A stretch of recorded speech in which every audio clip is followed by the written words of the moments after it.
Turning back to a big story in Washington, the House of Representatives is without a full speaker, and House Republicans did not have a floor vote, even though earlier in the week they suggested one was coming. It's been over 24 hours since Majority Leader Steve Scalise got his nomination narrowly from Republicans, but he's 20 votes short, according to recent counts, of what he would need on the floor to get the gavel. And there was a big closed-door meeting earlier today where apparently we're told they did not bridge many divides. So the House is functionally not at its full power. There's a search on for whether Scalise will make it or you find someone else, or whether they come up with other measures to empower the sort of substitute right now. I'm joined by NBC News senior national political reporter Sahil Kapoor. Welcome. We are told that there is now a kind of a hastily added new meeting tonight. What do you know about that and what comes next? That's right, Ari. House Republicans are meeting again tonight. That meeting, we understand, just getting underway now. It comes after an earlier meeting that lasted several hours among House Republicans for the conference that didn't yield much in the way of progress toward a new speaker. Remember, Steve Scalise, currently the majority leader, was nominated by House Republicans in a secret ballot vote yesterday. It's been a day and a half now, and he still does not have the votes to get elected on the floor. Republicans have a narrow majority of 221 members. They need 217 of them to secure the election of a speaker. Not expecting any Democratic help on this one. And there's a lot of angst within the Republican ranks about this, Ari. There's one member of the House Republican Conference, Mike Rogers, who chairs the House Armed Services Committee, who I spoke to yesterday, was furious with fellow Republicans, the 8 of them that voted to evict Kevin McCarthy from the speakership. He called them traitors. He used that word 4 times when talking about them, said they paralyzed the House. And he raised questions as to whether Republicans can ever get 217 votes for any speaker. He said it might require some Democratic help, because he argued that if you placate those 8, there's another 8 of them that will pop up and create more trouble. Very pessimistic he is about the idea that his conference can come together and do this most basic thing, elect a speaker. Very interesting. And although some have forgotten, the supposed sin of Kevin McCarthy was working with Democrats. But the 8 had to work with Democrats to oust him. And now we're hearing talk again about working with Democrats to fix it. So how quickly things change. Sahil, thank you. And you'll be busy on this story. I want to turn now to a member of Democratic House leadership, Minority Whip Catherine Clark of Massachusetts. Good evening to you. We've been covering a lot of different news, obviously, but this matters. And whether or not the speaker is empowered or picked matters for everything else the Congress might do in its time. What do you think it says that Scalise both had enough votes to get what we're told was the nomination, but not enough votes for them to confidently hold a floor vote? Yeah, thank you, Ari, for having me on and for your coverage of everything that is going on at this moment in our country and around the globe, and in particular in Israel. And it is very related to the chaos and the civil war that we are watching here in the Republican Party in the House. And the world is watching. Is this House going to be able to elect a speaker? Are the Republicans going to be able to do this fundamental duty and get back to work for the American people and help our allies like Israel and Ukraine in this time of urgent need? So this is way beyond just who's going to be speaker and sort of the inside politics of this. This is really about the House GOP and the MAGA extremists are hurting our ability to stand strong with our allies and to keep making progress for the American people. Yeah, you mentioned what's going on in the Middle East, and of course that's been the bulk of our coverage. They did put together in Israel, for example, a unity government. They took people who were foes, and they're allies right now. That's more rare in our system, certainly in the partisan way things have gone in Congress lately. And yet that brings us to the question here: is there a way for Democrats to turn this into an opportunity to extract some concessions or something that your party thinks is needed or valuable right now, and use that so the math ices out those 8, 10, or 20 folks, and whether that's helping Scalise or someone else? Are you or your colleagues having active conversations about that? So we have always been saying there's a bipartisan path forward, and we put that into action back in June when we had a MAGA-created default crisis, put our economy on the edge, And we came together and formed a compromise with Kevin McCarthy. 314 House members approved that compromise in a bipartisan way. Why? Not because it got everything we wanted, but because it was the responsible way to put the voice of the American people back into it. So the Republicans need to take yes for an answer. But I'm pushing you. I'm only jumping in to push you a little bit. I think, fact check true what you said, and there was that alliance on that issue. But I don't know if you can tell me or not, but I guess what I'm asking very specifically, though, is are the actual conversations going on right now with Scalise or anyone else to say, if you guys got XYZ, you would throw your votes behind him, because then, heck, once you get the gavel, you have power. If he can do that and not worry about losing 15 or 20 of the whomevers. Yeah, so listen, I can tell you this. There are informal conversations. You quoted Mike Rogers, Chairman Rogers, but we have not had formal, members of House leadership or candidates, Scalise, come to us and say, let's get this done. Let's get to governing. So we are here saying we are ready to work for you. Our hand is extended. And Congresswoman, that alone, that's interesting, right? I mean, what you're telling us is you have people who spend years, if not decades of their lives, trying to get something like the gavel. And here's some math. If they were willing to compromise, that's part of it. But they would sooner not even get the gavel than make what you're saying they haven't made yet, which is a formal overture to Democratic leaders. And that's exactly what we saw with Kevin McCarthy. He would rather lose the gavel than come to us and work together on behalf of the American people. This is a civil war among Republicans. We are here. We are anxious to get back to work, to get the House to function so that we can get back to the critical things we need to do. And we have a blueprint for that. The Republicans have to take and act on the agreements they've already made and help us return to a form of governing here that isn't about chasing the most extreme parts of their party, but is putting those voices of the Americans who want us to protect Social Security, protect our public schools, create great jobs, and protect our planet back into the conversation here. And with what is occurring, the atrocities the world is witnessing in Israel, we more than ever need to be here and functioning so we can act responsibly and strongly as a country, defending our allies and our own homeland. And finally, understood. And finally, there's this report that, well, maybe the answer is no answer. Politico says Republicans are discussing maybe you just they would empower the acting speaker, who's sort of like the substitute teacher over there, Patrick McHenry, to at least deal with the pressing questions of spending and foreign aid. Of course, Congresswoman, I got about 40 seconds left. If you give powers of the speaker to the substitute, do they not become the speaker? I don't know. It's House math. I mean, there is a way to actually elect a speaker pro tem. That could be for a set period of time. That's an option.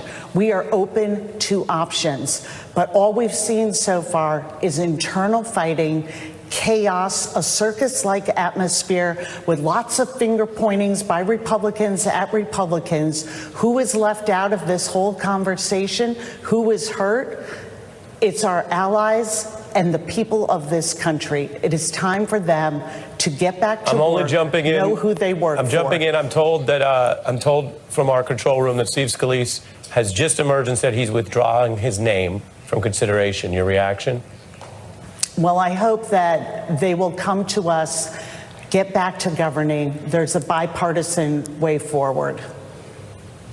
All right. Well, the news has been breaking right here out of Washington. House Minority Whip Catherine Clark, thank you for joining us. I'll tell viewers again, if you're keeping track, there's been a lot of moves in Washington. Steve Scalise there announcing here. You see him on camera. He just merged, and we're told that he made these relatively surprise announcements that will further upend this process. Apparently, he doesn't have the votes. He says he is withdrawing his name. Nothing's ever final, as we know. Kevin McCarthy said he would not run again after being ousted, and then walked that back in the past days. He would be a dark horse to help. They don't know what they're going to do next, but this is live footage here. Steve Scalise emerging and saying he's withdrawing his name from consideration to be the next Speaker of the House. We'll be right back. One of the members said in there, I don't think the Lord Jesus himself could get 217. Now, there's some validity to that thing. There's 217. We're very broken. Very broken. That's Republican Congressman today voicing the growing concern in the party that this race to replace ousted Speaker McCarthy could end up with a party even more broken than the acrimonious process that got McCarthy the gavel in the first place. Now, the potential replacement, Steve Scalise, squeaked by with more Republican votes in this private party meeting yesterday, but that doesn't mean he can win on the floor or do any better than McCarthy's path to his short-lived speakership. And the news tonight is that while Scalise has been trying to project a kind of inevitability, and they were talking about a floor vote, there are actually signs that he can't close. That scheduled or discussed vote has now been delayed. One internal critic says Scalise is not unifying the GOP conference, and no one knows when the vote is coming. It's a big hill, though. He told a lot of people he's going to be at 150, and he wasn't there. We need to elect a speaker. I wish we were not in this situation. Well, it's pretty obvious Steve Scalise doesn't have the votes. If we're here till Sunday, Monday, Tuesday next week, and we don't have something, we got to come up with another option here. We're joined by co-founder Punchbowl News reporter Anna Palmer. Welcome. This is a big story, and it raises the question, is this a McCarthy hardliner thing? Is this a Scalise thing? Or is this just the state of this GOP caucus?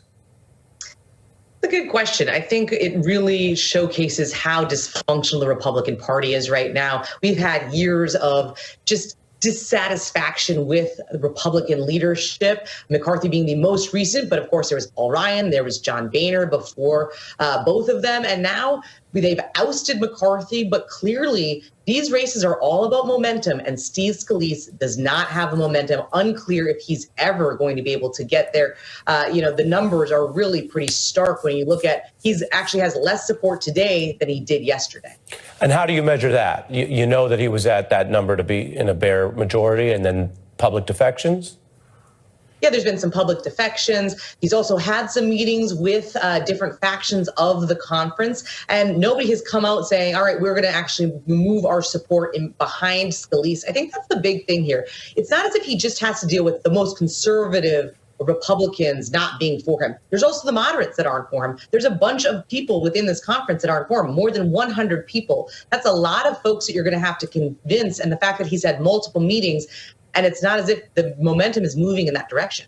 Yeah, and so how does McCarthy look amidst all this? He hasn't exactly been quiet since being dethroned. That's an understatement.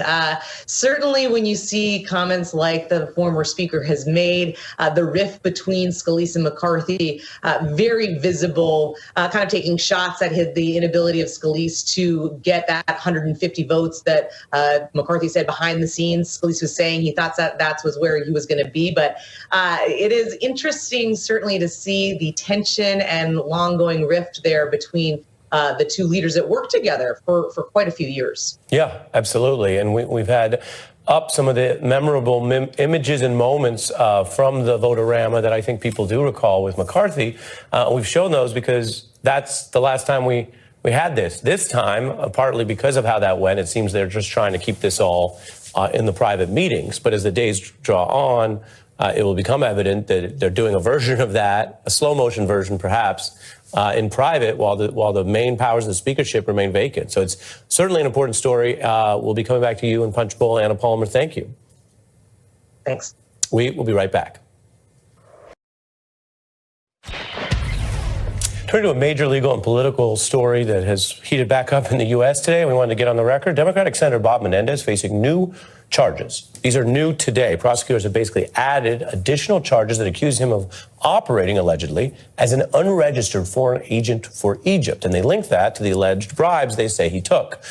And they have evidence that they say they can prove he gave sensitive U.S. government information that secretly aided Egypt and that these actions were linked to military sales. This is all part of the superseding indictment. The feds have photo evidence that they say helps their case. Some of it, as you can see, is redacted, of a meeting with Egyptian military officials. Now, in a new statement, Menendez again asserts his innocence and calls all of this an attempt to wear someone down. I will not succumb to this tactic, he says. The allegations come as Congress is also focused on its response to this Israel-Hamas war. Menendez had already stepped down from the Foreign Relations Committee, where he was once chair. He now faces calls from actually most members of his Democratic Senate caucus to go ahead and resign. It's a story that, of course, involves the law and American politics, but now, with evidence that, of course, predates this week, also ties back to the Middle East. A lot of pressure there on Senator Menendez, who is legally presumed innocent. Now, this is part of our ongoing coverage. I will be with you at another hour of special coverage coming up just after this short break. I'll see you then. Our special coverage continues on this day 6 of the Israel-Hamas war. A ground invasion may be imminent. There's certainly signals to that effect. Joy Reid is off tonight. I'm Ari Melber, and I'll be with you for the next hour. This is a special edition of The Beat. The Israeli military says they've now been killed on both sides. The White House has an update that says 27 Americans have now been killed in that heavy fighting, which first erupted with the Hamas terror attacks over the weekend on Saturday. Secretary of State Blinken arrived in Israel today, and he met with regional leaders, including Prime Minister Netanyahu. He also took time to speak with survivors of the terror attacks by Hamas, including innocent civilians who were at that music festival. First priority are our friends and family that are now in Gaza. We're strong here, we're powerful here, in this place, now in Tel Aviv and everywhere.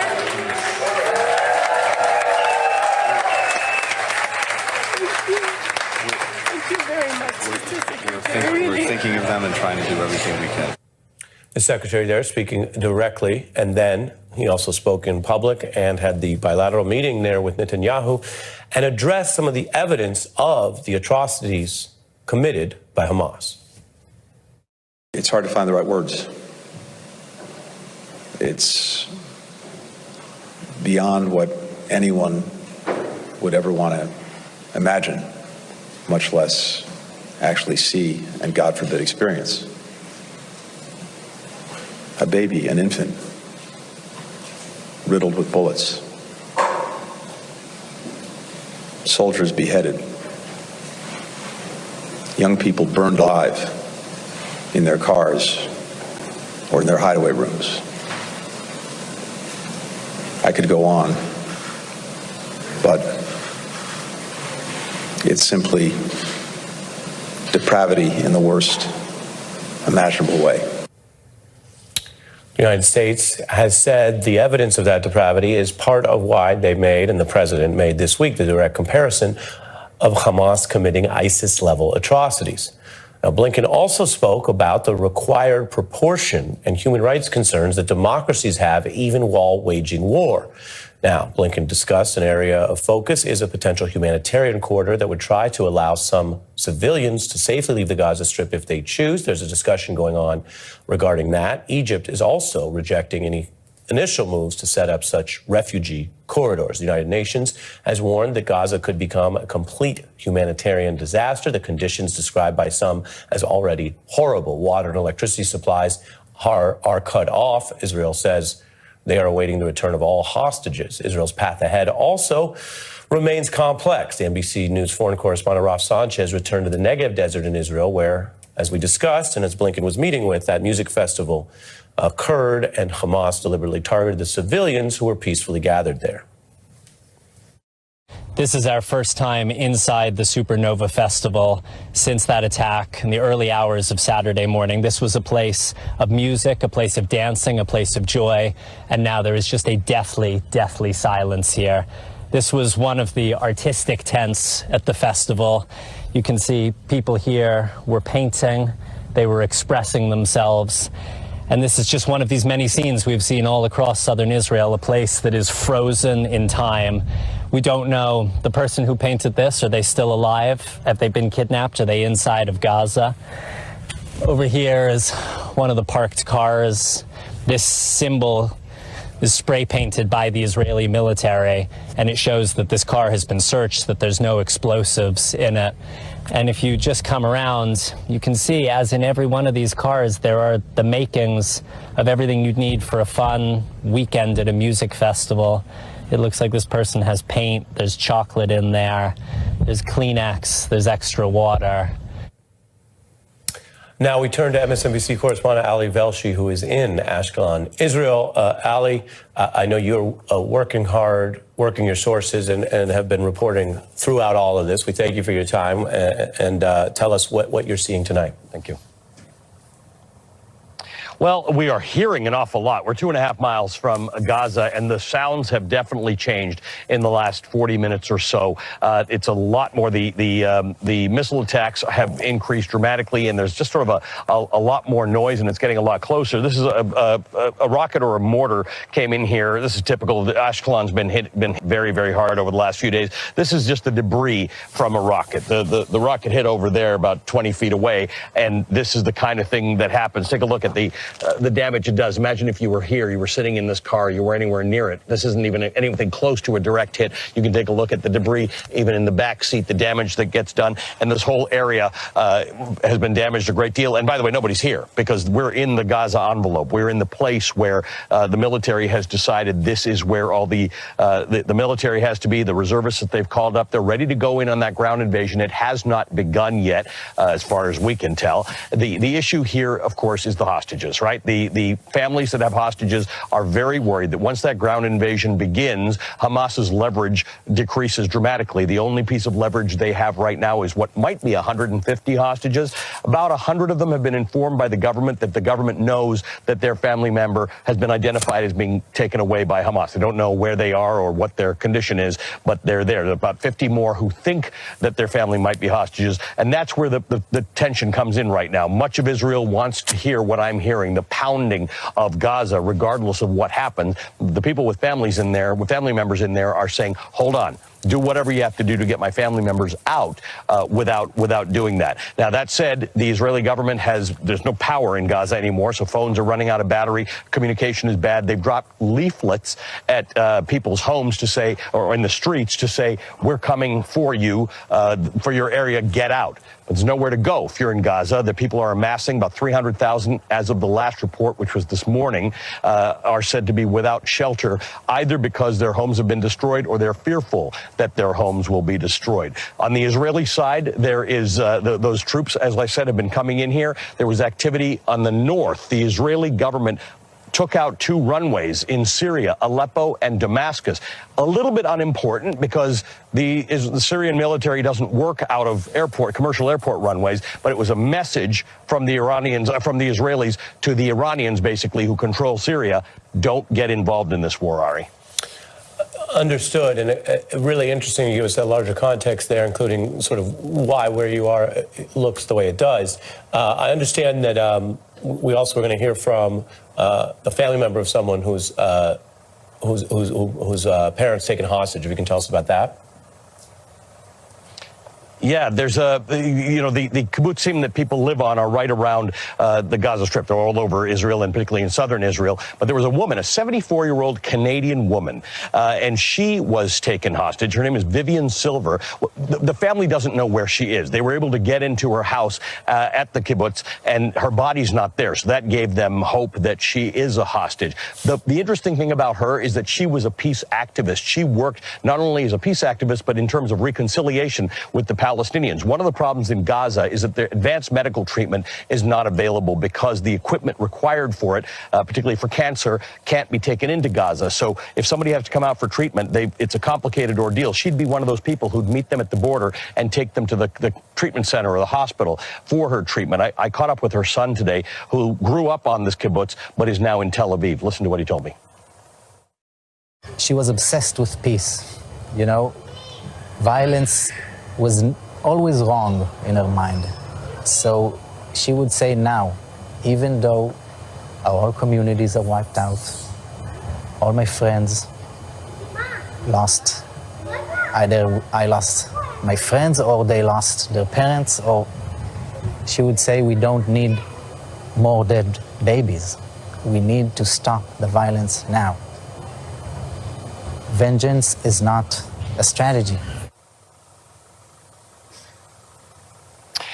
That's the complexity of life in Israel today, 6 days after this began, Ari. Yeah, Ali, and it's appreciated. I mean, it reminds people of reporting. You're there in the overnight coverage live right now, and that's some of the source reporting you were doing during the day. And my final question to you there, given that you're on the ground, you're speaking with all these people, is that cuts both ways. On the one hand, it's a reminder of the diversity and all the different views inside the country. There you have Israelis who don't necessarily endorse what Netanyahu was doing as of last week, or potentially the military plans that emerge. On the other hand, it's a reminder about the complete wanton savagery of Hamas, that the people who might be on the ground there to help people inside the territories, to help the Palestinian society, those people are also targets for hostage taking, for war crimes, for murder. Yeah, and in a place, by the way, like Ashkelon, which is not a kibbutz, this is a sort of a fairly hardline town in Israel. The things we were hearing from people all day today bore more resemblance to get in there and flatten them. The question, of course, is, and this is a conversation for another day because it's a really long one, but what do you do with Gaza if you get rid of Hamas? It is not a political party. It is completely intertwined and enmeshed with everything that happens in Gaza. Social services, hospitals, it's the biggest employer. There's sort of no other game in town. So that's the complexity. Do you just take out their leaders? Well, it's more complicated than that. So what the goal is of the Israelis once they get in there, beyond getting their hostages out, remains complicated. There's a range of views as to what actually Israel needs to accomplish there. There are some people saying, doesn't matter what you do, this keeps coming back. You can't take the roots out, the tree will grow back. The problem is, how do you get the roots out of a place where Hamas has been enmeshed for a very, very long time? And the people of Gaza don't know, half the population is under 18. They know of no other government than Hamas. Yeah, as you say, extremely complicated, and the work here, part of the work is doing the reporting and hearing from everyone, and we want you and your team to stay safe, and thank you tonight, Ali Velshi. Appreciate it. We turn to NBC News foreign correspondent Matt Bradley for another perspective on this out of a different part of the region. He's entire Lebanon. That is a place that has been pulled into conflict in the past as both a proxy, a sort of a intermediary ground, and at times indirect conflict, the Lebanese government with the Israeli government. What are you seeing up there at a time where many people don't want things to spiral out into another border? Yeah, Ari, I'm in southern Lebanon, and this is the heartland of Shia Lebanon. This is where Hezbollah is based. And Hezbollah, not unlike Hamas, is a militant political group. It's a political party as well. It's backed by Iran, and it, like Hamas, has been able to sustain muscular assaults against Israel, and it's one of the main threats against Israel. And the real concern here, both for Lebanese people and for Israelis right across the border, right behind me, is that Hezbollah will be drawn into this war. Now, over the past several days, we've seen tit-for-tat firing using drones, using airstrikes, using tanks, and that's killed 4 Hezbollah fighters on this side of the border and 4 Israelis, including a commander. So this fighting pales in comparison to what we're seeing where Ali Velshi and Raf Sanchez are in Israel and around the Gaza Strip. But it's still, in a way, it's almost more concerning, even though it's so much less violent. Because if this fighting increases, as it has in the past, it could break out into an all-out war. And that would drag in yet another country. It would internationalize the conflict. And Hezbollah, if it fought against Israel, it would bring to bear weapons and training that would dwarf even those of Hamas. And, Hezbollah, like I said, it's a political party. It has seats in parliament. It holds ministerial posts. And unlike in the Gaza Strip, its leaders and its soldiers, they enjoy freedom of movement. They're able to leave the country. They can practically travel around the world. And just today, we saw the Iranian foreign minister arriving in Beirut, presumably for meetings. He took questions about whether Hezbollah would enter the war. He didn't answer them, but this is an ominous moment. If Hezbollah enters the war, it could be a disaster. Right, and as you remind people, the links there back to Iran, where the intelligence is still out, the jury's still out on exactly what their level of engagement is, but all the different ways that this could get a lot worse if you had more parties involved. Matt Bradley, as we say to everyone, stay safe and thank you. We have a lot more coming up in the program, including a voice from the Biden administration, John Kirby, who's on President Biden's National Security Council, when we return. Mentioned a very newsworthy guest quite clearly from the White House, John Kirby, the coordinator for strategic communications at the National Security Council. Thank you for joining us at this busy time. first, in terms of the latest, what do you think the Biden administration expressed or tried to achieve in that round of meetings in the region today? First of all, was sending a strong signal to the people of Israel that the Biden administration stands with them and will continue to provide military assistance and support as they deem appropriate and what they need. So it was a very strong showing of support. It was also important for Secretary Blinken to have a chance to meet with family members of those who have been killed and or are missing unaccounted for, or maybe even being held hostage. And I think the message to them was, we're with you. We're going to do everything we can to support you. And for those that have family members that are being held hostage, we're not going to stop working night and day to figure out how we can get them reunited, that we're with them for the long haul. And he meant that. As you know, the Secretary Blinken was on the same page as President Biden, who emphasized this week what he called the, quote, pure evil and ISIS-level tactics of Hamas. What does it mean, and what is the Biden administration trying to achieve as a matter of foreign policy by equating this to ISIS? Is that rhetoric, or is that a literal claim? And what does that mean when people who follow this know the ISIS-level atrocities, war crimes, murder, televised executions are considered sort of the worst of the worst? It means that we agree with Israel that this is a serious threat to peace and security, certainly there in Israel, but to the region. And again, that we're going to do what we have to do to help them beat back that threat. Now, I mean, and the comparison to ISIS is really more related to the tactics, the sheer brutal, visceral violence that were visited upon so many hundreds of Israeli citizens. It is reminiscent of what ISIS had proven willing to do. There's a difference, though, in that ISIS was after some geography. They wanted a caliphate. They were actually trying to occupy land and govern it. Hamas has no such aspirations. They just want to kill. They just want to maim. They want to torture. They want to wipe Israel off the face of the map. But what the comparison is to the utter depravity and brutality of it. We also saw the Israeli government, as you know, release those photos of babies, they say, burnt and murdered by Hamas. We are not showing them right now. They have briefly been on our air previously in today's coverage. What is the U.S. response to the release of those photos? We just discussed sort of the assessment of what Hamas is doing. And where does that stack up against what, as you know, people are saying in criticism of both current and potential future operations in Gaza, where there are also disturbing photos, videos, and images of attacks that are of a different nature, that may not have targeted any babies. I'm not suggesting that, but that are also disturbing images. I think the images themselves and the stories too, just speak of the horrors of war here, and the fact that civilians, innocent people, have already now fallen victim.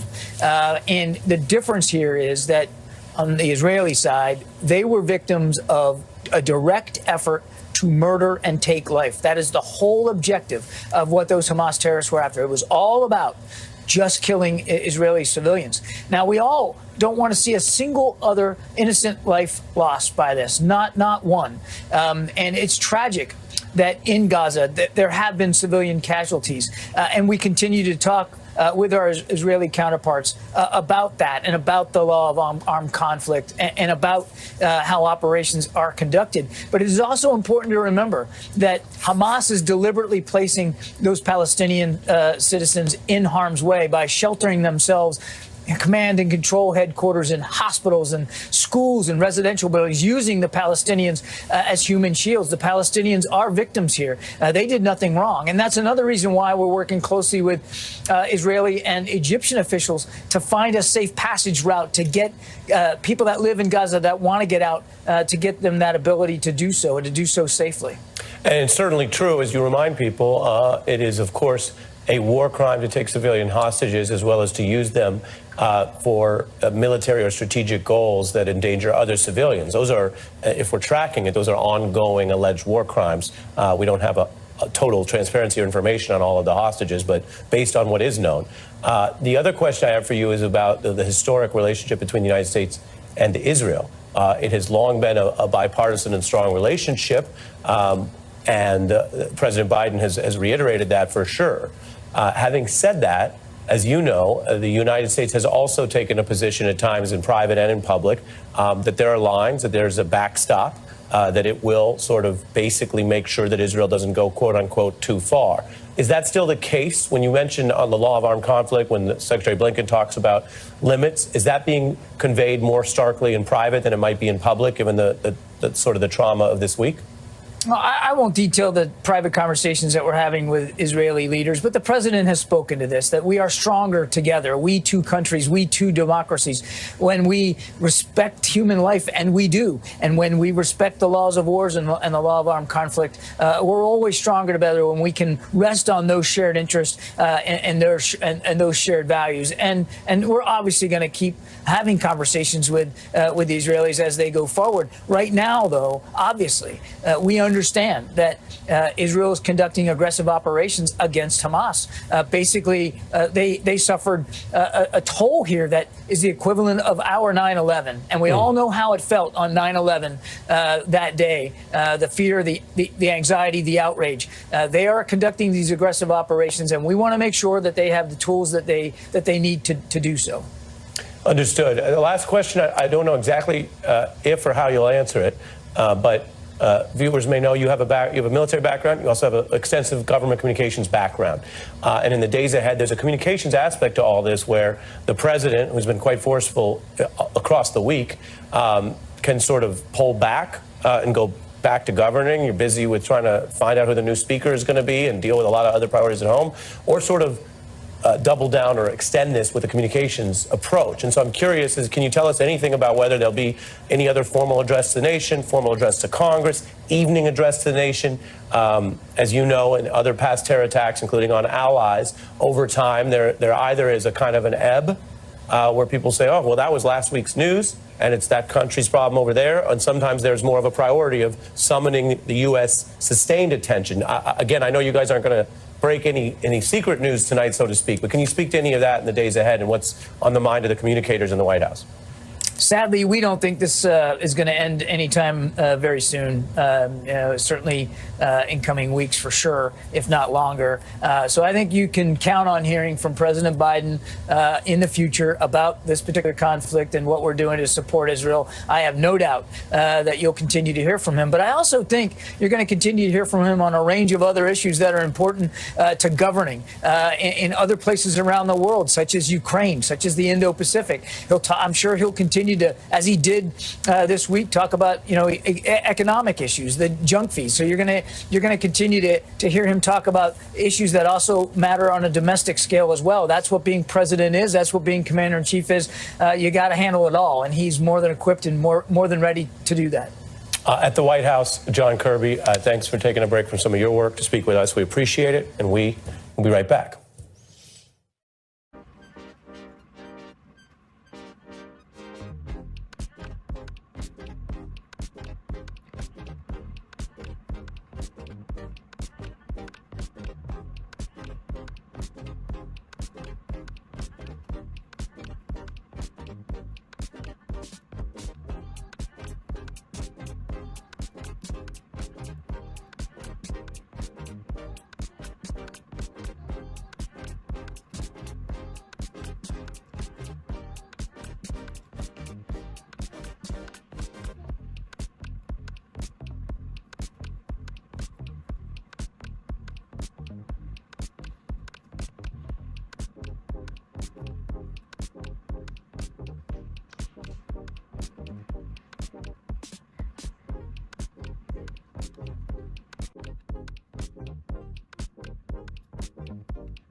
Tiếp theo chúng ta móc phần kem trang trí.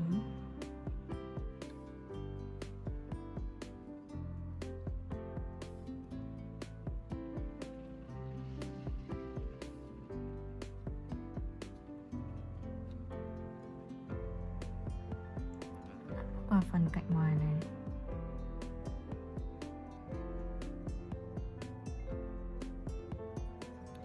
Dùng len màu xanh đậm.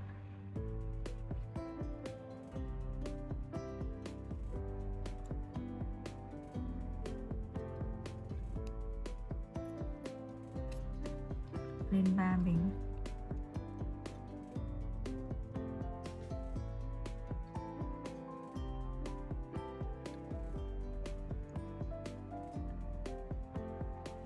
Móc vào thân bình thứ 3 này. 4 kép đơn trong chân trục đầu.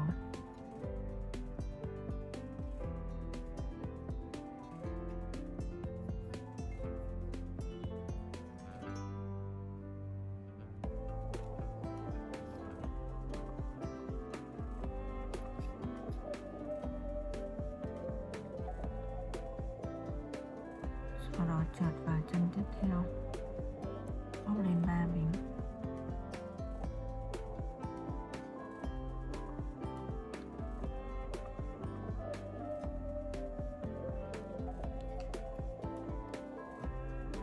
Rồi lại móc vào chân thứ 3, 4 kép đơn trong chân trục đầu.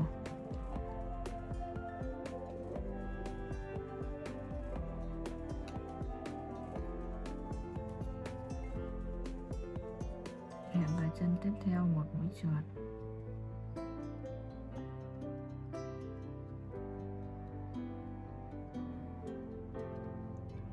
Khi xong chúng ta thực hiện tương tự cho đến hết hàng.